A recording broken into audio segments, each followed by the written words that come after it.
Olá, alunos! Sejam bem-vindos a esse nosso novo ambiente, o Google Classroom. Aqui estarei dando continuidade às nossas aulas de bioquímica, na verdade, os nossos bate-papos. E hoje o tema do meu bate-papo em especial é o quê? É a fosforilação oxidativa. Primeiro, eu preciso voltar e relembrar alguns conceitos que nós vimos durante as últimas aulas.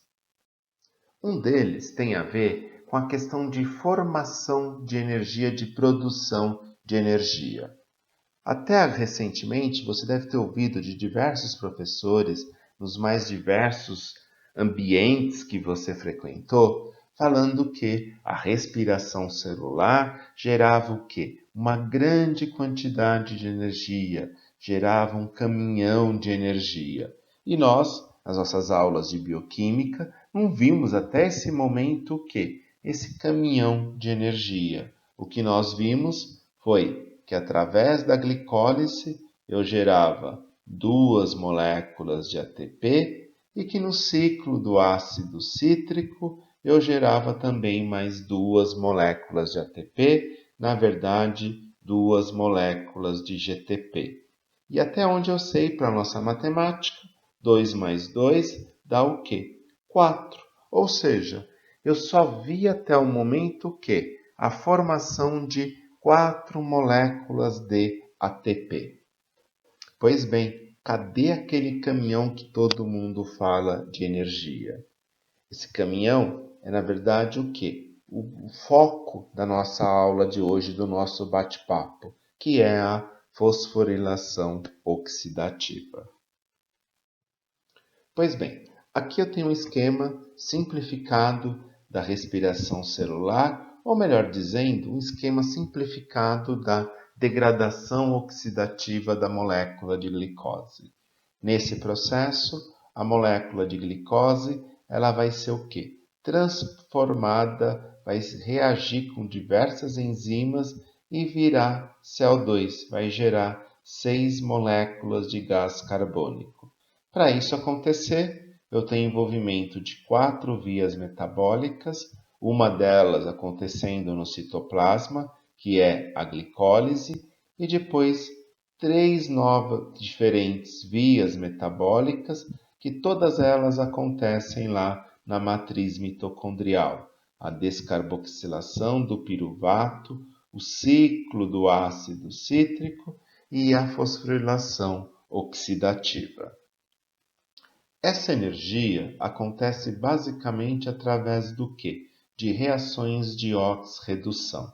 Eu tenho algum nutriente, algum composto químico, como por exemplo um carboidrato, ele é oxidado totalmente a CO2, a gás carbônico, e nessa oxidação eu tenho o quê? Uma perda de prótons e elétrons. Prótons e elétrons que serão transferidos para coenzimas que mudarão do seu estado oxidado para o seu estado reduzido. Coenzimas que já são conhecidas nossas, como por exemplo o FAD, como por exemplo o NAD. FADH2, NADH2. Essas coenzimas, elas vão ter que ser regeneradas e nessa regeneração, que acontece através da fosforilação oxidativa dentro da mitocôndria, eu acabo gerando o quê? A minha grande quantidade de energia. E o nosso foco da nossa aula de hoje, do nosso bate-papo, é mostrar como que esse processo ocorre no interior de uma célula. Para isso, eu preciso mostrar para vocês uma mitocôndria. Isso é uma mitocôndria, é uma foto tirada lá, uma micrografia, e embaixo um esquema que provavelmente a grande maioria de vocês já deve ter visto pelo menos uma vez na vida. Bom, essa organela, a mitocôndria, ela tem uma membrana externa, que é uma membrana que tem algumas características, como ela se torna permeável a pequenas moléculas e íons. Além da membrana externa, essa minha mitocôndria também conta com o quê? com uma membrana interna. Essa membrana interna é impermeável à maioria das moléculas e íons, inclusive aos prótons, mas é nela que ficam alguns transportadores lá da cadeia de transporte de elétrons, transportadores que têm o nome de complexos 1, 2, 3 e 4, e também eu encontro uma enzima aqui nessa membrana interna, chamada de ATPase ou ATP sintase. Ase é o que mesmo? Uma enzima. Sinta lembra síntese. ATP, já matei a charada. É uma enzima que produz ATP. Exatamente isso. E a gente vai ver depois como essa produção de ATP acontece. E lá na matriz, que é essa região interna aqui da mitocôndria, é aqui que se encontra a maioria das enzimas, o complexo piruvato desidrogenase e as enzimas do ciclo do ácido cítrico. Então, aqui nós temos o esquema da fosforilação oxidativa.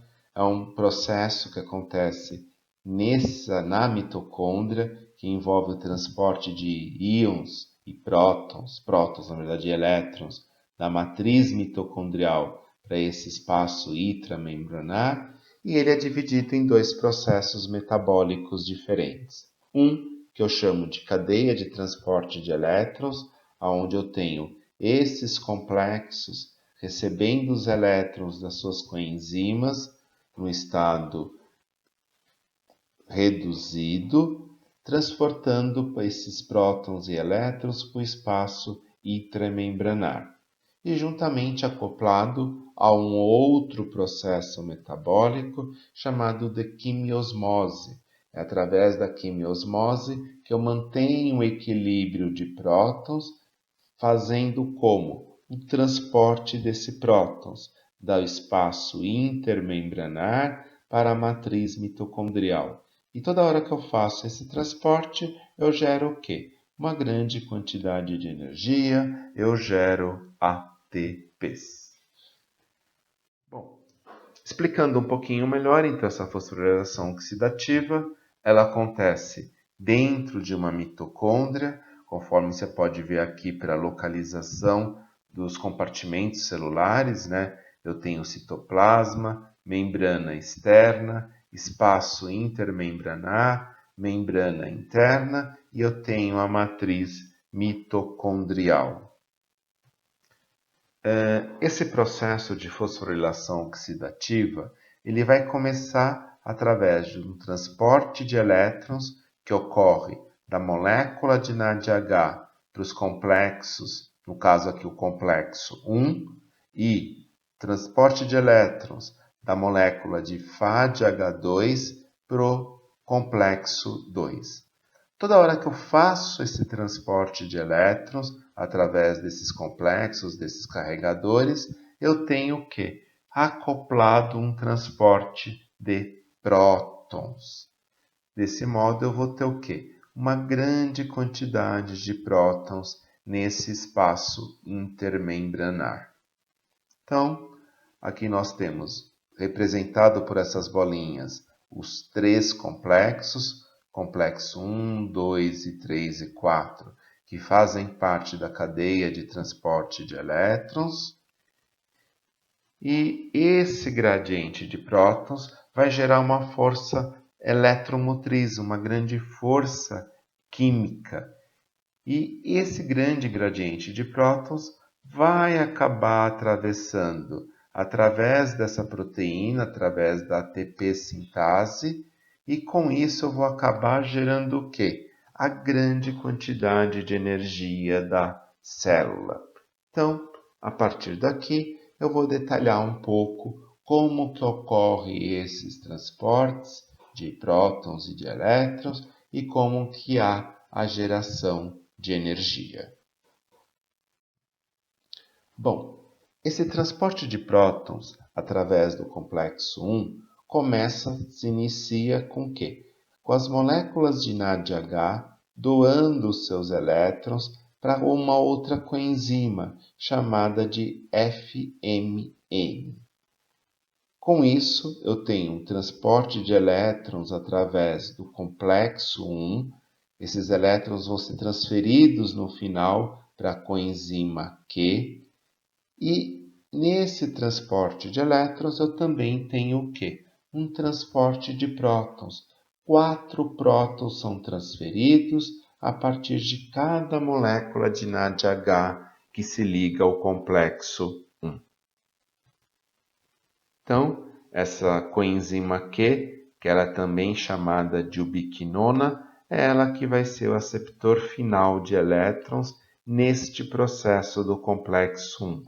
E toda vez que houver essa transferência, esse transporte de elétrons, eu vou ter a transferência de 4 prótons do espaço da matriz para o espaço intermembranar. Isso para cada molécula de NADH.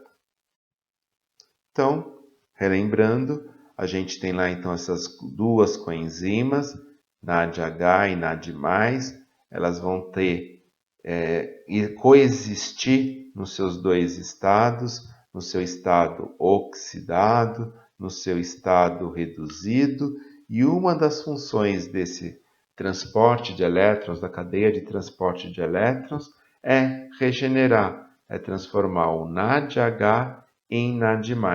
E com isso ter o quê? Uma liberação, uma perda de prótons, uma perda de elétrons. Então, aqui nesse slide, nessa figura, nós temos o quê? O complexo 2, que também é chamado de succinato desidrogenase. Se você lembrar das minhas últimas aulas, essa succinato desidrogenase é uma enzima que também participa lá do quê? Do ciclo do ácido cítrico, do ciclo de Krebs. É ela que vai transformar o succinato em fumarato. Com isso, eu tenho a geração de FADH2. Os elétrons do FADH2 são transportados para proteínas do tipo ferro e enxofre, e esses elétrons acabam sendo transferidos lá no final para a coenzima Q. Então, aqui embaixo, apenas para recordar vocês, eu tenho lá a reação que é catalisada lá por esse complexo 2, para succinato desidrogenase, que é a mesma enzima que vai estar participando aqui do meu complexo, da minha cadeia de transporte de elétrons. Então, a título de ilustração, eu tenho aqui o FAD, a flavina adenina dinucleotídeo, e ela vai também coexistir nos dois estados. No estado oxidado, quando ela leva essa perda de elétrons, ela vem para o seu estado reduzido. E aí eu tenho FADH2, e aí eu tenho o meu FAD. Ou seja, essas duas coenzimas vão acabar coexistindo entre os seus dois estados, o estado oxidado e o estado reduzido. Bom, essa coenzima Q, a ubiquinona, acabou pegando elétrons que vieram do complexo 2, elétrons que vieram do complexo 1, e agora eles vão ser transferidos para onde? Para o complexo 3. E nesse complexo 3 é que vai acontecer também o quê? Um influxo de prótons. Na verdade, eu vou ter um influxo de 3 prótons que vão... 3 não, desculpa. Vou ter um influxo de 4 prótons através do complexo 3, que vão sair aqui da matriz mitocondrial para o espaço intermembranar. Então aqui eu tenho a ubiquinona, ela coexiste em 3 estados, né? Ubiquinona, semi-ubiquinona e ubiquinol. O ubiquinona ela está no estado oxidado, o ubiquinol no estado reduzido, e o outro nome também da ubiquinona é a coenzima Q, que é uma enzima, uma proteína que consegue atravessar lá a membrana lipídica da mitocôndria. Ela vai circular entre o espaço intermembranar e as membranas internas. E ela vai fazer esse transporte, tanto de prótons como de elétrons, através das substâncias. E por último, na cadeia de transporte de elétrons, chegamos lá no complexo 4. O complexo 4 irá receber elétrons através do citocromo C. Esses elétrons do citocromo C, ele ganhou lá no complexo 3 através do transporte da coenzima Q. E nessa transferência de elétrons vão acontecer duas coisas muito interessantes. Primeiro, eu vou ter o quê? A participação do oxigênio como um agente oxidante, e eu vou ter o quê? A formação da molécula de água. Ou seja, aquele oxigênio que era vital para a respiração celular, ele apareceu agora aqui. É aqui que vai ter o quê? A formação de água. E junto com esse fluxo de elétrons e com a presença do oxigênio e a formação da molécula de água, eu também tenho o quê? O transporte de prótons, o transporte de 4 prótons para o espaço intramembranar. Se nós olharmos aqui o esquema completo da fosforilação oxidativa, nós vimos que através dos complexos 1, 2, 3 e 4, eu tive o quê? Um fluxo de elétrons, que finalizam com o quê? Com a formação de duas moléculas de água. Junto com esse transporte de elétrons, eu tenho um influxo de prótons da matriz mitocondrial para o espaço intermembranar, gerando aqui um gradiente químico, um gradiente de prótons extremamente elevado, que vai voltar para a matriz mitocondrial através da ATP sintase, gerando o quê? A formação de energia, a formação de ATP. Então, aqui só uma figura representativa da ATP sintase.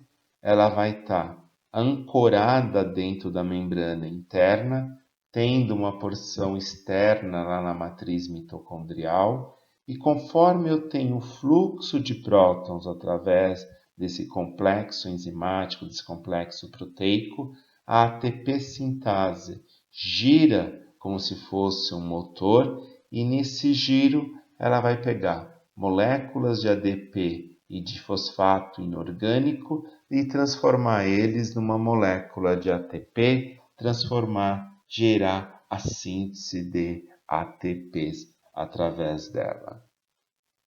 Então, a gente volta àquela nossa tabela inicial, onde a gente tinha visto o quê? Que até o momento eu tive apenas o quê?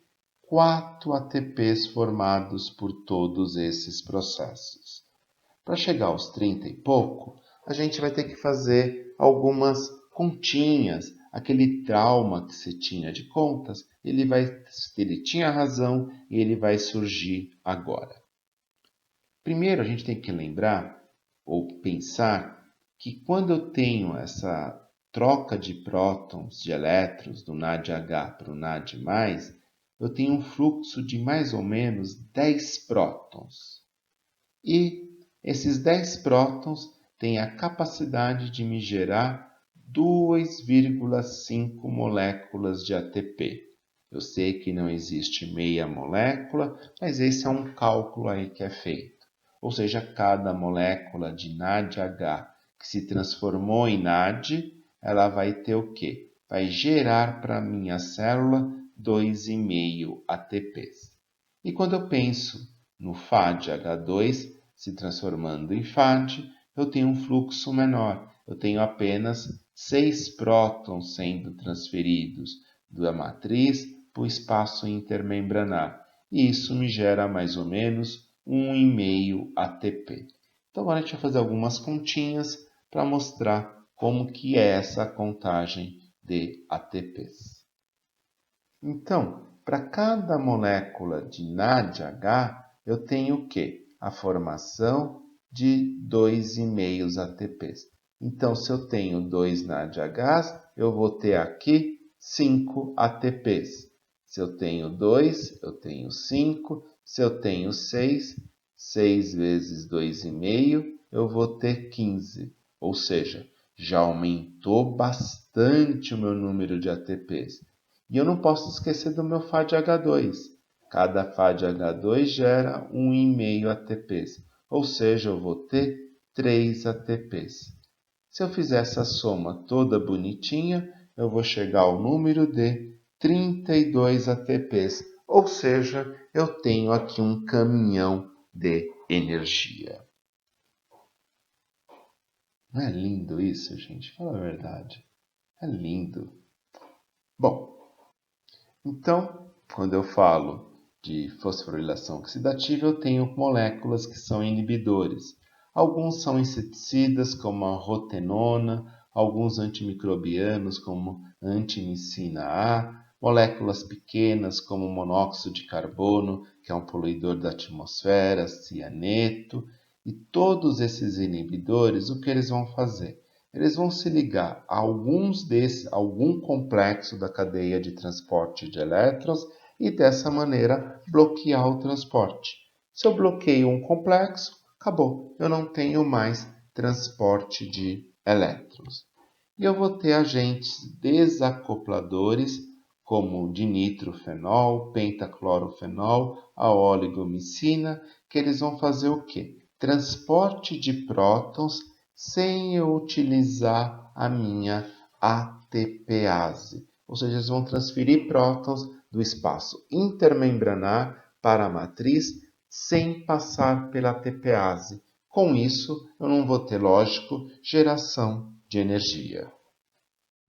Então, aqui um exemplo. Eu tenho uma membrana interna da mitocôndria, membrana externa, o espaço intermembranar, os complexos da cadeia de transporte de elétrons, 1, 2, 3 e 4, e aqui a ATPase. Então, o cianeto ele vai acabar inibindo um desses complexos, na verdade ele vai acabar inibindo o complexo 4, e inibindo esse complexo 4, eu deixo de usar o oxigênio, eu deixo de produzir moléculas de água e vou impedir totalmente esse fluxo de prótons. Bloqueando esse fluxo de prótons, por consequência, eu não tenho o quê? Produção de energia. Se eu não tenho produção de energia, a minha célula vai acabar sofrendo algum dano, vai acabar sofrendo morte celular. Então, o cianeto, que é esse inibidor do complexo 4, ele vai acabar inibindo a ligação do oxigênio com o citocromo C oxidase e, desse modo, inibindo a cadeia de transporte de elétrons. Já uma molécula que é um desacoplador, como o 2,4-dinitrofenol, o que ele vai fazer? Ele vai se associar a um próton, vai conseguir atravessar a membrana interna da mitocôndria e lá na matriz vai liberar o próton. Ou seja, eu fiz um transporte de prótons, eu diminuí esse gradiente eletroquímico que existiu e em nenhum momento eu fiz o quê? Gerei energia. Então, os agentes desacopladores, eles vão fazer o quê? O transporte de prótons através da membrana sem interferir, sem gerar energia pela ATPase. Bom, eu espero que vocês tenham entendidos. Lá nas atividades eu vou deixar um link para o site do CAN. Lá tem um texto falando da fosforilação oxidativa que podem ajudar talvez a você tirar alguma dúvida ou entender alguma coisa que não ficou tão clara no vídeo. Além disso, tem uma atividade que são 2 questões, provavelmente vão ser 2 questões testes, mais um espaço para você justificar, e eu estarei lá na área da atividade, para interagir com vocês, tirar suas dúvidas durante o nosso horário de aula. Espero que vocês tenham gostado, espero que vocês estejam bem e em breve a gente se encontra novamente ou aqui no ambiente do Google Classroom ou quem sabe já na nossa sala de aula presencial. Um abraço e até breve.